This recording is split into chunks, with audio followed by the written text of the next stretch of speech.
দেখতে দেখতে পড়ে গেল আমের সিজন। গরমকাল মানেই আমাদের মাথায় প্রথমেই আসে আম। তো চলো তোমাদের আজকে আম দিয়ে একটা দুর্দান্ত ডেজার্টের রেসিপি শেয়ার করি। প্রথমে তো তোমাদের নিয়ে নিতে হবে পরিমাণ মতো আম। তোমরা যতজন মেম্বার আসো সেই হিসেবে আম নেবে, আর তারপরে আমটাকে সুন্দরভাবে মিহি করে এভাবে পেস্ট করে নেবে। এরপর মিষ্টি দোকান থেকে নিয়ে আসো একটা খোয়া ক্ষীর। খোয়া ক্ষীরগুলো এই ঝাঁঝরি দিয়ে সুন্দর করে গুঁড়ো গুঁড়ো করে নেবে। তারপরে একটাখানে নিয়ে নেবে কাজু বাদাম আর কিশমিশ। তারপর কি করবে বলো তো, একটা গ্লাসের মধ্যে কিছুটা দুধ মেশাবে, আর ওই যে আমের পিউরিটা করে রেখেছিলে সেই আমের পিউরিটা নেবে। তারপর ভালো করে দুধ দিয়ে আমের পিউরিটা মিশিয়ে নেবে।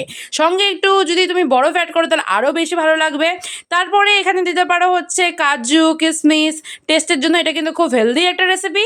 তারপর এর মধ্যে যে খোয়া ক্ষীরটা কুচো করে রেখেছিলে সেগুলো দিয়ে দেবে। আর মিষ্টি দোকানে যেহেতু গিয়েছিলাম, একটা আমি এরকম টাইপের মিষ্টি নিয়ে এসেছিলাম, এই তো আমি সেই মিষ্টিটাও অ্যাড করে দিলাম, আর এই তো আমার আমের ডেজার্ট তৈরি।